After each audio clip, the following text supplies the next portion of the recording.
What's within you is stronger than what's in your way. Just when you hear that, you're like, man, that's powerful. Well, that is the slogan for the No Barriers organization, a nonprofit that gets individuals that have different abilities to go out and be in the outdoors and climb mountains and do wheelchair basketball, and I mean, you name it. They do all these incredible expeditions, and the whole thing is about having a rope team. So getting a group of people that are part of your team that will, like, as you climb a mountain, will be part of your rope team to help you essentially get to the top, right? And having a rope team for people of life, that's what it's about. So I'm actually on my way to the airport right now because I've been associated with No Barriers for a few years now, but I'm on my way to the airport because they're gonna have their summit in Copper Mountain, Colorado, which is about an hour and a half away from Denver. And I'm emceeing the closing night. So here we go. I just love being back in this environment, back in this space. I love seeing old friends, meeting new ones. I love the camaraderie here. And I can tell you, like, what I love too is not only the camaraderie, I'm also like a humor dude. Like, I love to joke and laugh. I'm gonna get your break off. Yeah! Ready? Yeah! Let's go. I made a friend. I made a friend today on a hike. And Cody, she's sitting right here on the front. And she was a beast on the mountain today. And so I'm literally sitting over here. I'm going through my notes for tonight's show. She comes over. She says, "What's up?" And I said to her, I said, where are you going to sit? She's like, "I brought my chair." Don't you love that though? Come on, that's funny. That's funny. Like, I love that. Like, I mean, I love that she's in a space in her journey where she can just sit here and be like, yo, I'm gonna laugh, I'm gonna find humor in it, and that is a beautiful thing, Cody. Never lose that, and no matter where you are in your journey, you're gonna be able to find that. Trust me, I guarantee you.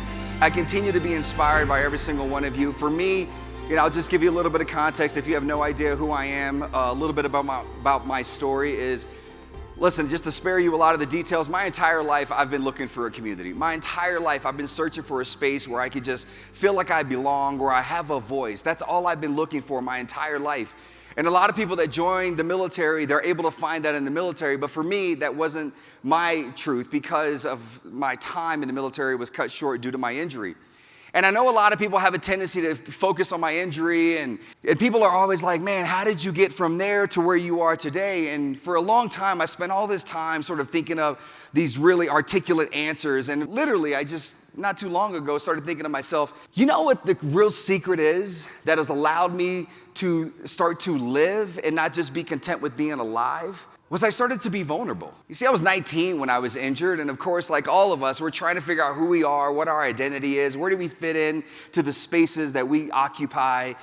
And I found myself having that same struggle, and one day my best friend literally sat me in the passenger seat of his car, and I was on the wrong path, and I was just angry and resentful, and I was living in that space, and I was marinating on it, and because I was focused on that, I was unable to actually focus on what was in front of me. And he literally said to me, "You need to cry." And I was like, "I don't need to cry. What are you talking about?" Now, how often do we have people telling us things all the time in our lives, telling us this is what we should do, telling us what we should do?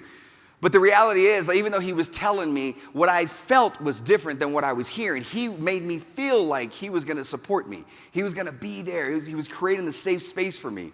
And so I started to cry. I had no idea why I was crying. Let me tell you the power of that moment. So every time he and I would have a conversation, he would always end it by saying, "I love you." And I would always respond and say, "All right, dude, cool, peace." And I'd like walk away. I was like, I didn't know how to respond to that. Well, after that conversation where he encouraged me to cry, I was the first one to look at him and say, "I love you, man. Thank you." My life changed from then. Because I realized in order to really have an impact, in order to really find that community, to build that community, you have to be willing to open yourself up. You have to be willing to come here in the very first place. Even if this is your 5th time coming, you're still back here for the 5th time. If this is your first time, congratulations. This is your first time here. Every single one of you have exercised vulnerability. From the spoken motion this morning to the hike, I'm hearing stories of people that are constantly saying, this is what it's about, and I'm gonna trust it, I'm gonna try it, and in return, I'm gonna build a rope team So I have a rope team that just doesn't consist of my best friend and my family. It now consists of all of you. It consists of people that I've met over the last 20 years since my injury. I have a community of people. So the thing that I was searching for so long in my youth, I found it. But I also was part of creating it.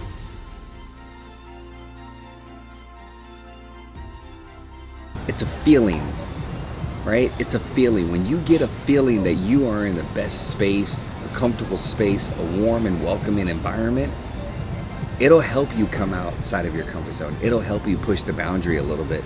And that's why I love going to No Barriers. That's why I love being a part of that summit, because of those people and how they look at life.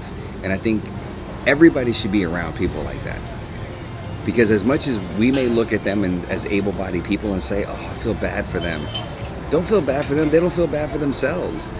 Like, they're out there kicking ass and finding ways to do things that most of us able-bodied people with our vision would never even think about. And so I just love No Barriers. I love being there. I've been with them for years, and I will continue to be with them because I've done some cool things in my life. I haven't gone climbing to the top of a mountain, but I know some dope people that have, and that's inspiring to me. You should go to No Barriers Summit. It's dope.